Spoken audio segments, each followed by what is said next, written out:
जी, आपके अपने हिंदी भाषा यूट्यूब चैनल पर आपका स्वागत है। आज की वीडियो में हम कारक पर चर्चा करने वाले हैं। जो सामान्य हिंदी होती है उसमें ये प्रश्न आते हैं कारक से संबंधित। तो कारक की आज हम डिटेल में वीडियो बनाने वाले हैं। डिटेल के साथ साथ वीडियो के एंड में इसकी कुछ ट्रिक रहेंगी जिसको ये आसानी से आप याद कर सकते हैं और आप एग्ज़ाम में अपने प्रश्न सही कर सकते हैं। तो चलिए शुरुआत करते हैं। सबसे पहले है कारक शब्द का क्या अर्थ है। क्रिया को करने वाले को क्या कहते हैं? क्रिया के करने वाले को कारक कहते हैं। अब इसकी परिभाषा देखिए। संज्ञा और सर्वनाम शब्दों का वाक्य के अन्य शब्दों मुख्य रूप से क्रिया से संबंध जब बताया जाता है तो उस शब्द रूप को हम कहते हैं कारक। कारकों का रूप प्रकट करने के लिए उनके साथ क्या लगाते हैं? विभक्ति चिन्ह लगाते हैं जिसको हम प्रसर्ग भी कह सकते हैं। तो हमने जान लिया है कि कारक क्या होते हैं। क्रिया को करने वाले को कारक कहेंगे। और कारक क्या होते हैं? संज्ञा सर्वनाम शब्दों का वाक्य के अन्य शब्दों विशेष रूप से क्रिया के साथ जो संबंध बताया जाता है उसको हम कहते हैं कारक। और कारकों के लिए हम चिन्ह का प्रयोग करते हैं, उसको विभक्ति या प्रसर्ग भी हम कह सकते हैं। तो डेफिनेशन देखिए। जो वाक्य में आए संज्ञा आदि शब्दों का क्रिया के साथ संबंध बताए उसे कारक कहते हैं। चलिए अब अगले इसकी कारकों की संख्या की बात करते हैं। और कारकों की संख्या के साथ यहाँ पर विभक्ति चिन्ह भी इनके दिए गए हैं। तो सबसे पहले ये देखिए, कारकों की संख्या पूछी जाती है हिंदी में। कारक कितने होते हैं? 8 होते हैं। विभक्ति चिन्ह को कारक के साथ में प्रस्तुत किया जा रहा है। देखिए, कर्ता, सबसे पहले कर्ता कारक होता है। कर्म, करण, कर्ता कारक के बाद कर्म है, कर्ण है, संप्रदान, अपादान, संबंध, अधिकरण और संबोधन। तो इस तरह से 8 हमारे ये क्या हैं? कारक हैं। अब एक एक करके इनके हम चिन्ह देखेंगे, कौन सा चिन्ह किसका है। सबसे पहले कर्ता का ने चिन्ह होता है या कई बार चिन्ह नहीं भी इसके पीछे होता है। उसके बाद कर्म का चिन्ह क्या होता है? को, या कोई और विभक्ति इसमें नहीं होती है। को इसका है कर्म का। कर्ण का विभक्ति चिन्ह क्या होता है? से या द्वारा या के द्वारा। संप्रदान का होता है को के लिए, इस तरह से। अपादान का है से अलग होने के अर्थ में। संबंध का है का के की, रा रे री, ना ने नी। अधिकरण का प्रसर्ग या कारक चिन्ह क्या है? में पर। और संबोधन का है हे, अरे, हो, इस तरह से। तो ये हमने देखा कि कारकों की संख्या 8 है और उनके प्रसर्ग कौन कौन से हैं। अब हम बात करते हैं एक एक के बारे में। सबसे पहले कर्ता कारक क्या होता है। तो कर्ता कारक क्रिया के करने वाले को हम क्या कहते हैं? कर्ता कहते हैं। संज्ञा या सर्वनाम का सीधा संबंध जहाँ से क्रिया से होता है। तो इसमें देखिए, संज्ञा और सर्वनाम के जिस रूप से क्रिया के करने वाले का बोध होता है, यानी कि किसी भी काम के करने वाले को हम क्या कहते हैं? कर्ता कहते हैं। इंग्लिश में इसको हम सब्जेक्टिव केस के नाम से जानते हैं। तो कर्ता कारक आपको ये समझ में आया। क्रिया के करने वाले को ही मूल रूप से क्या कहते हैं? कर्ता कारक कहते हैं। उदाहरण देखिए, कुसुम ने पत्थर लिखा। अब देखिए, ने प्रसर्ग चिन्ह आया है। बच्चों ने पानी पी लिया, यहाँ पर भी ने है। उनसे चला नहीं जाता, यहाँ पर देखिए से आया है, लेकिन ये क्या है? कर्ता के रूप में आया है यहाँ पर से। माताजी को खाना बनाना है। माताजी को यानी कि माताजी खाना बनाएंगी। तो यहाँ पर को ये कर्म कारक नहीं है, क्या है? कर्ता कारक की तरह आया है। सचेत खेलता है। और कई बार जो कर्ता कारक होता है वो विभक्ति रहित भी होता है, इसके पीछे कारक चिन्ह नहीं देखा जाता। जैसे सचेत खेलता है, इसके पीछे कोई भी कारक चिन्ह नहीं आया है। माताजी ने खाना खा लिया, यहाँ पर ने दिखाई दिया। मजदूरों के द्वारा पेड़ लगाया गया, यहाँ पर क्या है? के द्वारा का मतलब ये नहीं है कि ये कर्ण हो गया, ये क्या है? कर्ता कारक ही रहेगा। पूजा का नौकरी, पूजा को नौकरी नहीं करनी है, ये कर्ता के ही अर्थ में इसमें इसको प्रकट करने के लिए लगाया गया है। इस तरह से आपको इसमें समझ में आ गया होगा कि क्रिया के करने वाले को हम क्या कहते हैं? कर्ता कहते हैं। और कर्ता का कारक चिन्ह होता है ने या प्रसर्ग, या कई बार कर्ता कारक के चिन्ह, कर्ता के पीछे कोई चिन्ह नहीं भी लगता है। अब दूसरे प्रश्न की बात करते हैं। दूसरा पार्ट है इसमें कर्म कारक, जिसको इंग्लिश में ऑब्जेक्टिव केस कह सकते हैं। तो ये कर्म कारक क्या होता है? संज्ञा या सर्वनाम के उस रूप को कर्म कारक कहते हैं जिस पर क्रिया का प्रभाव पड़ता है। कर्ता कारक में तो क्रिया के करने वाले को कर्ता कह रहे थे, लेकिन कर्म कारक में क्रिया का प्रभाव जिस पर पड़ता है उसको हम कर्म कारक कहते हैं। और देखिए, क्रिया का प्रभाव पड़ने वाले को हम कर्म कारक कहेंगे। केवल कर्म केवल सकर्मक क्रिया के साथ ही आता है। इसका प्रसर्ग क्या होता है? को।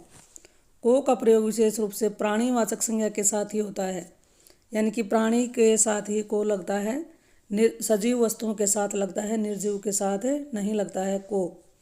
किंतु कभी कभी बल देने के लिए अपवाद स्वरूप अप्राणीवाचक यानी निर्जीव वस्तुओं का कभी कभी बल देने के लिए किसी शब्द विशेष पर तो को हम लगा सकते हैं। तो ये बात बड़ी काम की है। यहाँ पर देखें, यानी कि को का प्रसर्ग कहाँ कहाँ लगता है। सजीव पदार्थों के साथ, सजीव जीव जंतुओं के साथ को लगता है और निर्जीव के साथ को का प्रयोग नहीं होता। देखिए यहाँ पर एग्जाम्पल है, लड़के फुटबॉल खेलते हैं। लड़के फुटबॉल खेल रहे हैं। देखिए यहाँ पर फुटबॉल के बाद कुछ नहीं लगा, ये कर्म क्या है, फुटबॉल है, लेकिन निर्जीव है तो इसके पीछे कुछ नहीं लगा। गीता ने बच्चे को मारा, बच्चा क्या है, सजीव है तो इसके पीछे को लगा दिया। इस तरह से आपको समझ में आ गया होगा। राम पत्र लिख रहा है, मैंने उस कार को बेच डाला। पत्र इसमें कर्म है, कार इसमें कर्म है। कई बार किसको बेचा है, कार को दिखाने के लिए यहाँ पर निर्जीव के साथ ये एक लाइन आई है ना, अप्राणीवाचक पदार्थों पर भी विशेष बल देने के लिए कई बार को का प्रयोग कर लिया जाता है। पूनम सीता बजा रही है। कभी कभी एक ही वाक्य में दो क्रम आ जाते हैं। मोहन ने सोहन को पुस्तक दी। एक तो सोहन और एक पुस्तक, लेकिन जो मुख्य क्रम होता है उसके साथ ही को कारक चिन्ह का प्रयोग होता है, कर्म कारक का चिन्ह प्रयोग में लाया जाता है। माँ बेटी को खाना खिला रही है। इसमें क्या है, बेटी को एक कर्म है और खाना दूसरा कर्म है। आप उस बच्ची को बुलाइए। यहाँ पर भी देखिए को नजर आया। तो कर्म कारक में क्या होता है, जिस संज्ञा सर्वनाम पर क्रिया का प्रभाव पड़ता है उसको हम क्या कहते हैं, कर्म कहते हैं। और को का प्रयोग, को का कर्म का कारक चिन्ह क्या होता है, को होता है। ये प्राय प्राणीवाचक संज्ञा के साथ को लगता है और कभी कभार अप्राणीवाचक पदार्थों पर भी विशेष बल देने के लिए को का प्रयोग किया जा सकता है। चलिए अगला पॉइंट नंबर 3 पर करते हैं। कर्ण कारक क्या होता है। कर्ण कारक की बात देखते हैं। इंस्ट्रूमेंटल केस जिसको इंग्लिश में कह सकते हैं। कर्ण का अर्थ है साधन यानी कि माध्यम। कर्ण कारक का चिन्ह क्या होता है, से होता है। कर्ण कारक का चिन्ह क्या होता है, से। वाक्य की क्रिया को संपन्न करने के लिए, पूरा करने के लिए जिस निर्जीव संज्ञा का प्रयोग साधन के रूप में होता है वह संज्ञा या कर्ण या संज्ञा कर्ण कारक में कही जाती है। इसका क्या मतलब हुआ, जिस माध्यम से, जिस साधन से कोई भी काम किया जा रहा है, कोई भी क्रिया की जा रही है, उसको हम कर्ण कारक कहते हैं, इंस्ट्रूमेंटल केस कहते हैं। कैसे, उदाहरण देखिए, वह चाकू से आम काट रहा है। अब यहाँ पर साधन क्या है, चाकू, और साथ में प्रसर्ग इसका कर्ण का लगा दिया से। तो साधन और माध्यम के रूप में यहाँ पर चाकू का प्रयोग किया गया है। अरविंद ने पेंसिल से चित्र बनाया। किससे बनाया है, पेंसिल से। मैंने बोतल से बच्चे को दूध पिलाया। किससे है, बोतल से। उसने गिलास से दूध पिया। किससे, साधन क्या है, गिलास। राम को पत्र द्वारा सूचना मिली। किसके द्वारा, पत्र द्वारा। इसमें कर्ण कारक में से या के द्वारा या से द्वारा का प्रयोग हम करते हैं। मैंने आँखों देखी बात कही, आँखों से देखी इसको कह सकते हैं। इस तरह से कर्ण कारक में हमने क्या देखा, कर्ण कारक में किसी भी साधन या माध्यम, क्रिया या काम के करने के साधन या माध्यम का प्रयोग होता है। प्रयोग के रूप में कर्ण कारक का प्रयोग करते हैं। कर्ण प्रसर्ग यानी कि से या के द्वारा का प्रयोग किया जाता है। तो यहाँ तक आपको क्लियर हो जाना चाहिए। नेक्स्ट पॉइंट पर चलते हैं। 4 नंबर पर है संप्रदान कारक। इसको इंग्लिश में हम कहते हैं डेटिव केस, यानी कि डेटिव केस कैसे इसको कहेंगे। संप्रदान का अर्थ क्या होता है, देना। सबसे पहले अर्थ पूछ लेते हैं, होता है देना। वाक्य में कुछ दिए जाने या किसी के लिए कुछ किया जाए, वे शब्द रूप क्या हो जाते हैं, वे शब्द संप्रदान कारक के अंतर्गत आते हैं। यानी वाक्य में किसी को कुछ दिया जाए या किसी के लिए कुछ किया जाए, वहाँ पर किसका प्रयोग होता है, संप्रदान कारक का। क्योंकि संप्रदान का अर्थ ही क्या होता है, देना। संज्ञा या सर्वनाम के उस रूप को जिसमें कुछ दिए या कुछ किसी के लिए कुछ किए जाने की क्रिया का बोध हो, उसे संप्रदान कारक कहते हैं। इसके प्रसर्ग कौन कौन से होते हैं, को भी हो सकता है, के लिए, के वास्ते, के निमित्त, के हेतु, के अर्थ में आदि रूप में हो सकता है। जैसे मैंने संगीता को पुस्तक दी। को का प्रयोग यहाँ पर कर्म कारक की तरह नहीं है। किस रूप में है, देने के अर्थ में। जहाँ पर को लगता है वहाँ पर संप्रदान कारक होता है। तो यहाँ पर क्या दी है, पुस्तक। मैंने आशा के लिए कपड़े खरीदे। के लिए का मतलब देने के लिए है। मंदिर के वास्ते संविधान दो। वास्ते का मतलब भी क्या होता है? के लिए। सूखा सहायता कोष के निमित्त। निमित्त का मतलब भी क्या होता है? के लिए। धन प्रदान करो। सुरेश गरीबों को दान देता है। को का प्रयोग यहाँ पर देने के अर्थ में है, तो संप्रदान कारक है। तो ये आपको क्लियर हो गया होगा। संप्रदान का अर्थ होता है देना, और देने के जब यहाँ पर किसी के लिए कुछ दिया जाए या किसी के लिए कुछ किया जाए, वहाँ पर होता है हमेशा संप्रदान कारक। कभी कभी संप्रदान के जो वाक्य होते हैं उसमें को का प्रयोग होता है, लेकिन वो को का प्रयोग किसके लिए होता है? देने के ही अर्थ में। नेक्स्ट पर बात करते हैं, 5 नंबर पर है अपादान कारक। अब ये अपादान क्या होता है? अपादान देखिए, अपादान में संज्ञा या सर्वनाम के जिस रूप से पृथकता, अलगाव का, दूरी, तुलना बहुत ही इंपॉर्टेंट है, इसको ध्यान से समझें। अपादान कारक में क्या होता है? अलग होने का भाव, दूरी, तुलना, निकलने से, डरने का, सीखने का, लज्जित होने का बोध होता है, उसको हम अपादान कारक कहते हैं। यानी जिस संज्ञा सर्वनाम शब्द से हमें किसी के अलग होने का, एक स्थान से दूसरे स्थान पर जाने का, दूरी का, तुलना का या निकलने का, डरने का या सीखने या लज्जित होने का बोध हो, उसको अपादान कारक कहते हैं। और इसका प्रसर्ग क्या होता है? से होता है। से किस अर्थ में? अलग होने के अर्थ में लगा सकते हैं। दूरी को प्रकट करने के लिए, जैसे उसका घर मंदिर से दूर है, दूरी किलोमीटर में भी हो सकता है। तुलना राम श्याम से अच्छा है, ये तुलना हो गई। निकलने का क्या मतलब हुआ? निकलने का गंगा हिमालय से निकलती है।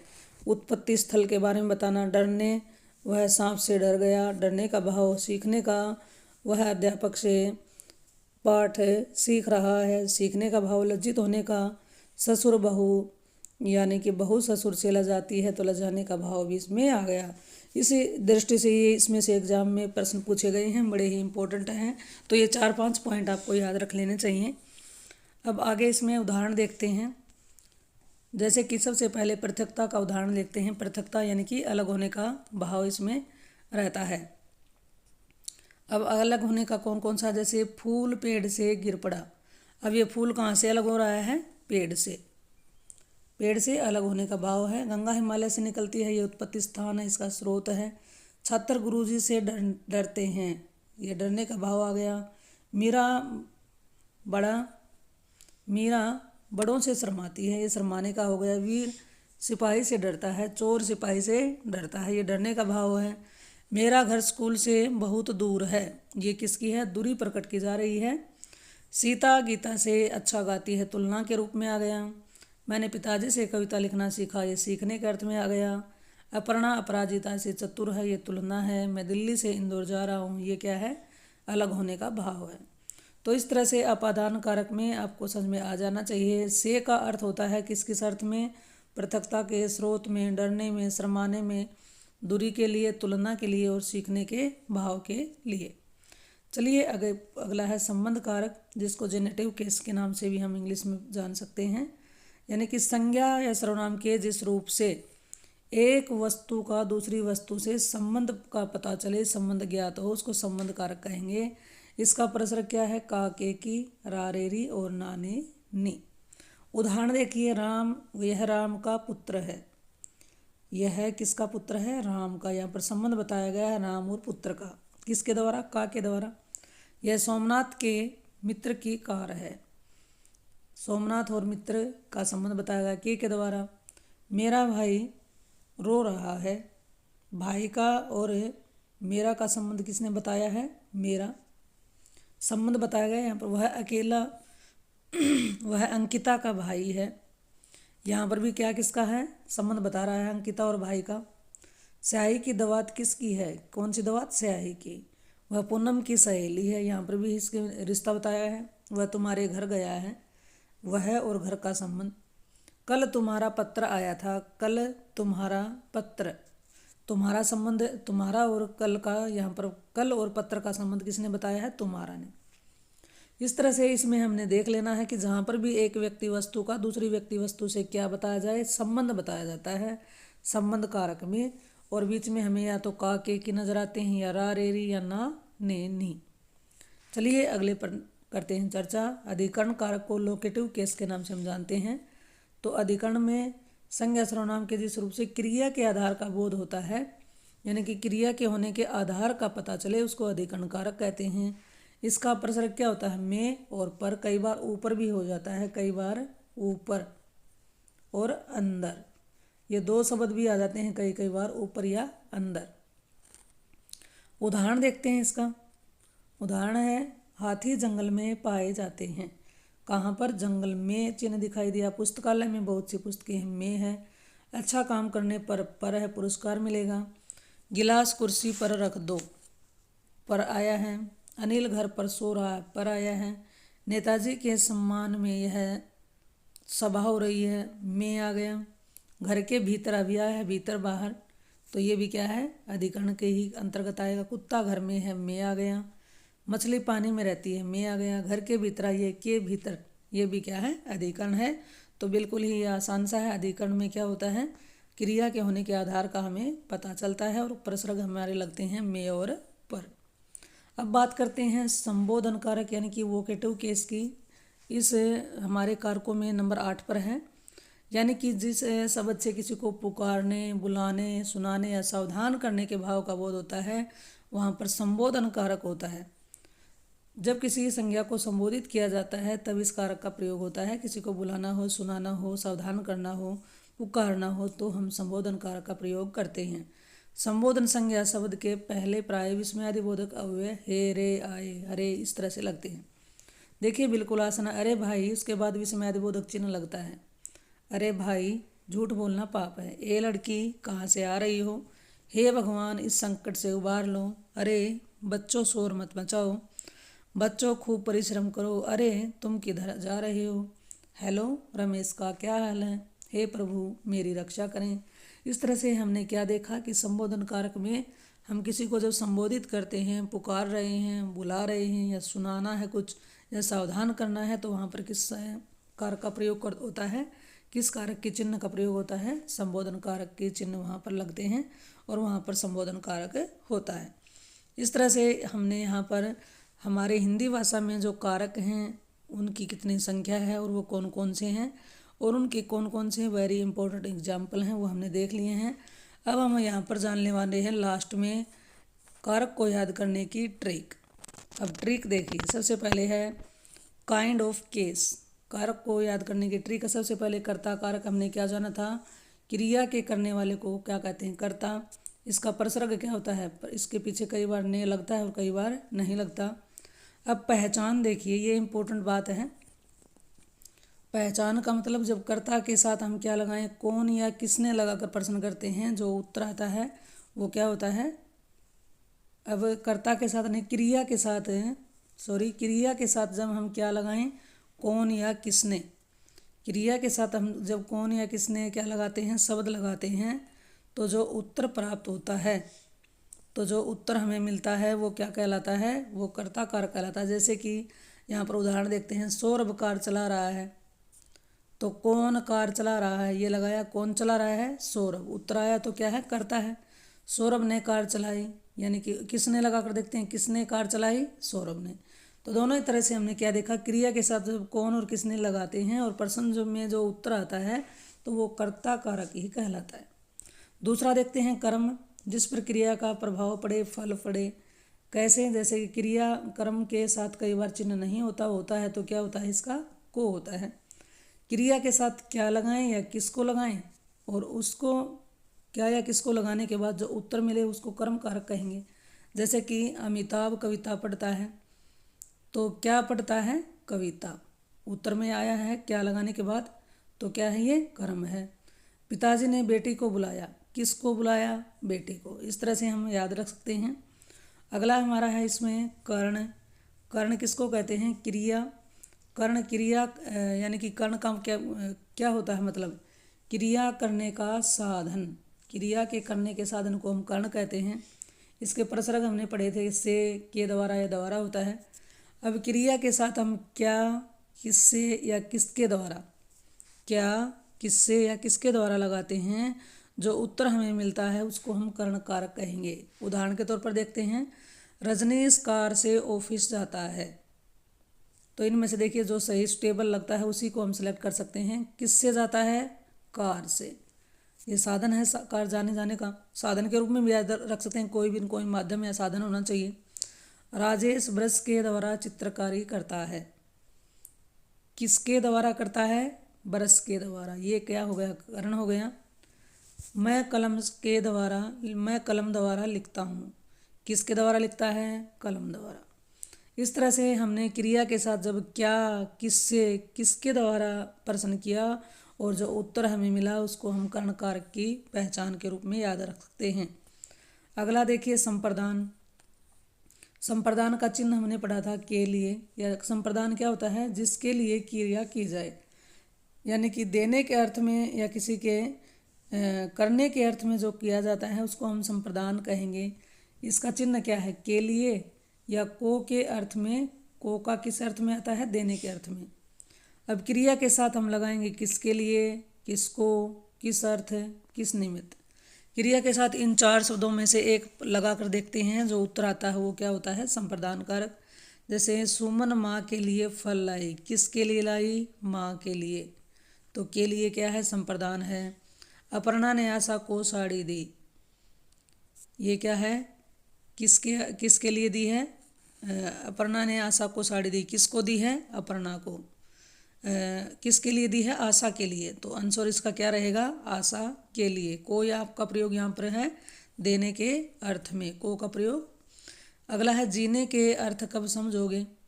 जीने के अर्थ में भी क्या आ जाता है? संप्रदान आता है। परोपकार के निमित्त अच्छे काम करो। परोपकार के लिए, निमित्त का मतलब क्या होता है? लिए। तो इस तरह से हमने क्या जान लिया कि संप्रदान कारक क्या होता है? जिसके किसी के लिए कुछ देना हो, कुछ करना होता है। को का प्रयोग हम इसमें देने के अर्थ में ही कर सकते हैं। और क्रिया के साथ जब हम किसके लिए, किसको, किस अर्थ में, निमित्त, किस निमित्त में, इन 4 शब्दों में से किसी भी एक शब्द को लिखते हैं, क्रिया के लिए इसका प्रयोग करते हैं। क्रिया के साथ जो उत्तर आता है वो क्या होगा? संप्रदान कारक। आशा ये ट्रिक आपको समझ में आ रही होगी और बिल्कुल ही इजी है ये। अब इसमें देखिए आगे अपादान कारक का अर्थ। अपादान का क्या होता है? अलग होने का भाव रहता है। और परसरग इसका क्या था? से है। क्रिया के साथ हमने किससे प्रश्न किया और जो उत्तर आया वो क्या कहलाया? अपादान। जैसे वृक्ष से पत्ते गिरते हैं, से दिखाई दिया और अलग होने का भाव है, तो ये क्या है? यहाँ पर अपादान कारक है। और जो मैंने 4-5 पॉइंट और बताए थे, जैसे कि लजाने के अर्थ में, दूरी के अर्थ में, पैदा होने के, अलग होने के अर्थ में, ये इस तरह के और भी इसमें आए थे। लजाने के अर्थ में, भय के अर्थ में, तुलना के अर्थ में, सारे ही किस में आते हैं? अपादान कारक में। अगला संबंध में। संबंध में वाक्य में अन्य पदों से दूसरे पद का संबंध दर्शाया जाता है। वहाँ पर कौन सा कारक था? संबंध कारक पहचान थी इसकी। इसके कारक चिन्ह कौन थे? कौन कौन से थे? का, के, की, रा, रे, री, ना, ने, नी। अब क्रिया के साथ हमने क्या लगाना है? किसका, किसके, किसकी। क्रिया के साथ यहाँ पर हमें कर्ता के अनुसार जो भी लगेगा उसके अनुसार उत्तर जो आता है क्रिया का, तो वो संबंध कारक में होगा। जैसे पूनम का भाई हमारे घर आया। किसका भाई? पूनम का भाई। तो का दिखाई दिया, ये क्या है? संबंध। मेरी पुत्री डॉक्टर है। किसकी पुत्री? मेरी पुत्री। मेरी का संबंध आ गया क्योंकि इसमें रा रे री लगा हुआ है। मेरी, मेरा सर्वनाम शब्दों के साथ लगता है रा रे री और संज्ञा शब्दों के साथ लगता है का, के, की। और यहाँ पर देखिए सर्वनाम शब्दों के साथ रा रे री या ना, ने, नी दोनों ही प्रयोग में होते हैं। अपना काम करो, यहाँ पर दिखाई दिया अपना। तो चलिए इसमें अगला करते हैं अधिकरण। अधिकरण का क्या बताया था? क्रिया का जो आधार होता है इसमें परसरग लगते हैं में, पर, ऊपर, भीतर, के, अंदर, इस तरह से। इसमें क्रिया के साथ किसमें या किस पर, किसमें या किस पर क्रिया के साथ हमने प्रश्न किया, जो उत्तर आया वो क्या होगा? अधिकरण। जैसे कि सम्मेलन कक्ष में चल रहा है। कहाँ पर चल रहा है? किस में चल रहा है? कक्ष में। या किस पर, ऐसे बोल सकते हैं। कुर्सी पर फल रखे हैं। किस पर रखे हैं? कुर्सी पर। हे प्रभु, ये तो 2 हो गए इसके। अब अगला क्या आ गया? संबोधन। संबोधन में किसी को पुकारना हो, संबोधित करना हो या कुछ किसी को समझाना हो तो वहाँ पर किसका प्रयोग करते हैं? संबोधन का। इसकी विभक्ति क्या है? हे, अरे, हो। इसके साथ क्या लगता है? हमेशा विस्मयादिबोधक चिन्ह लगता है। जैसे कि हे प्रभु यहाँ पर लगा हुआ दिखाई दिया। मेरे संकट दूर करो, भगवान को यहाँ पर याद करना है, संबोधित करना है, तो यहाँ पर क्या है? ये संबोधन सूचक शब्द है। तो इस तरह से ये संबोधन कारक है। इस तरह से इस वीडियो में हमने पूरी की पूरी जितनी जितने कारक हैं उनकी हमें विस्तार से जानकारी और इसकी ट्रिक को भी हमने बताने का प्रयास किया है। ये जानकारी आपको अच्छी लगी हो तो इस वीडियो को लाइक करें और इसे अपने साथियों के साथ भी शेयर करें। चैनल पर आप पहली बार आए हैं तो इस चैनल को सब्सक्राइब कर लें। अगर किसी भी विषय पर आपको और जानकारी चाहिए तो आप कमेंट में डालकर बता सकते हैं। आपको ज़्यादा से ज़्यादा जानकारी देने की कोशिश की जाएगी। चलिए तो फिर मिलते हैं एक और नई वीडियो नई जानकारी के साथ। इस चैनल पर आने के लिए जी आपका बहुत बहुत धन्यवाद।